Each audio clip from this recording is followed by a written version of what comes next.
Here's a paradox for you. People say they're feeling less connected to faith. Fewer people are going to church. But religion is still at the heart of our civic life, helping pick our leaders and even the location of an embassy in Israel, helping people feel connected and at home in an isolating, polarized world, reminding everyone that the purpose of the lives we're given, the only thing that really gives people joy, is to serve and help others. We can learn the right lessons from the Bible, and we can learn the wrong ones. Who teaches and preaches will make all the difference in the 21st century church.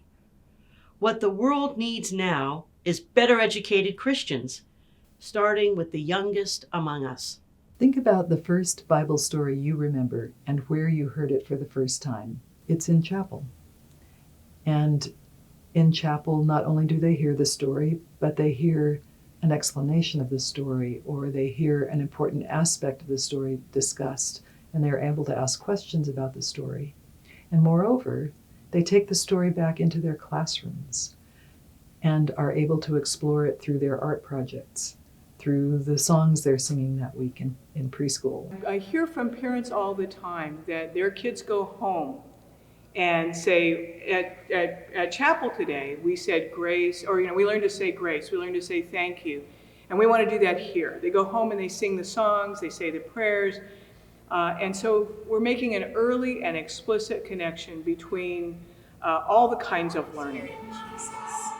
In my understanding, God be in my eyes, and in my looking, God be in my mouth.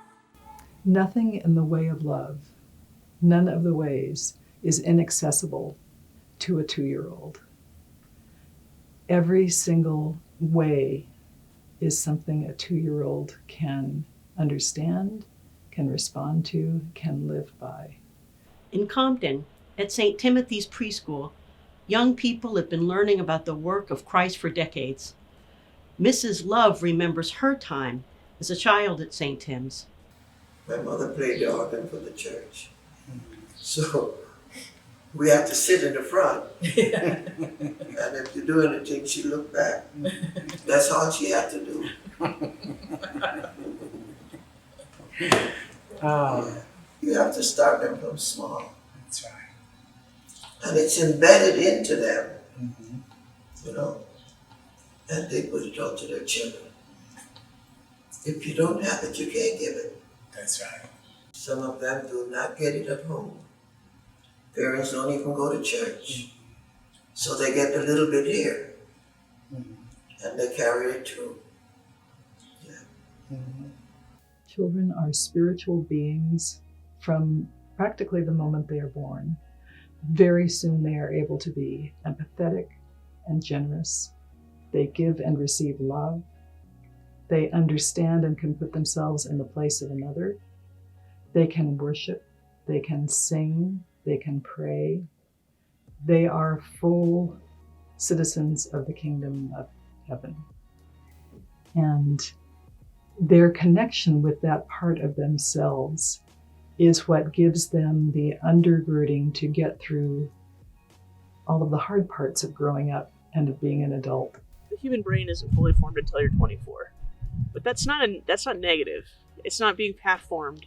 It's having an experience in your life where you're not always so deeply connected to worry and stress and consequences that you actually have this real sense of adventure in yourself. Something that for me, I've worked with this age group my whole life, it helps me keep perspective. We think a lot about the situation that's going on with teenagers as sort of a crisis, and I think that age group is like a window into the souls of our, the soul of our community, and they're struggling in a lot of ways, but they're a little more open about it. They're sharing with us what a lot of people are feeling, regardless of how old or young they are, and we need to listen to them. I know from my own experience that adolescents and young adults specialize in questioning childhood's simple answers. For them, good modeling is the best teaching, showing our faith by our actions, cultivating communities of trust, responsibility, and accountability, And yes, fellowship and fun. If you say to a teenager, I trust you, I want to hear what you have to say, and I am also going to gift you with this responsibility, 99.9% of those kids step up to the plate. They want to be useful, they want to be helpful, they want to make a difference. They want to have purpose. They want purpose so much. They want to belong someplace that accepts them for exactly who they are. And I think that is the thing that the Episcopal Church can do, is to keep talking about that message.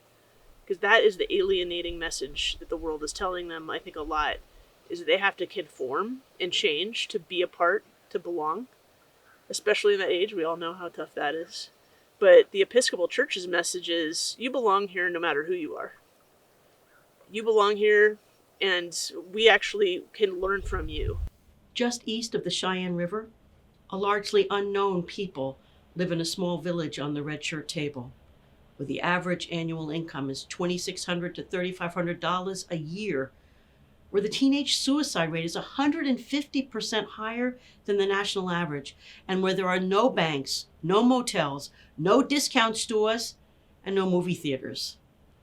For 20 years, the Reverend Michael Cunningham has taken teenagers to one of the most impoverished communities in our country to learn the joy of service, the way of love.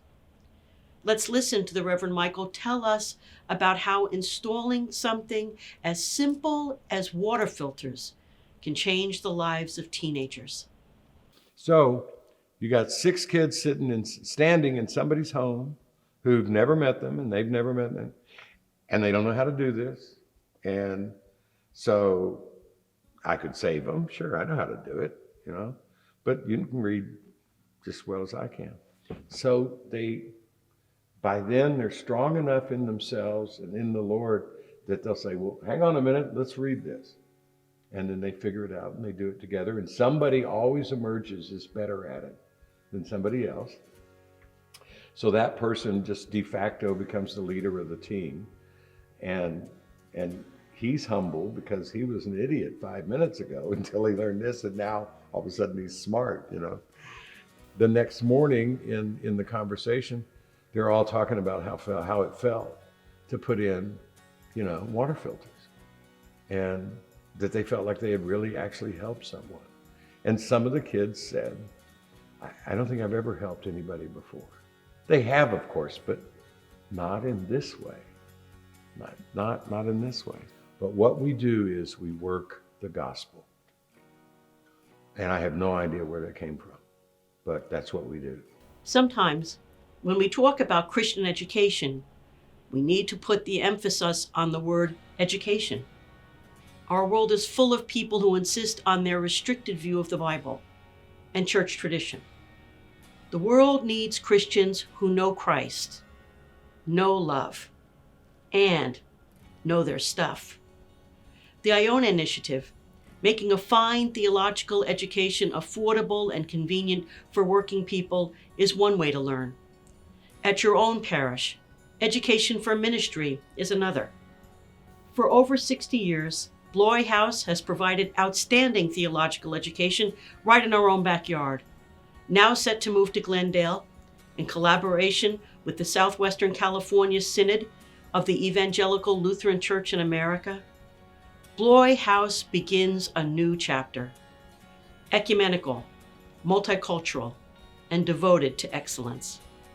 A seminary is not simply a place where you form priests, but a seminary is a learning hub for a Christian community that invites everyone to begin their journey wherever they are, but to grow into a fullness of faith that grows more mature, more nimble, more creative. So creating those kinds of settings is the work of a seminary, of a strong Christian formation program. When I was studying at Bloy House, I would write in my Ember Day letters to Bishop Bush that I felt as though I was developing a rich toolbox from which to pull from while doing mission and ministry after ordination. It was an education that was rich and deeply practical. I still pull out papers or projects to refer to in my work.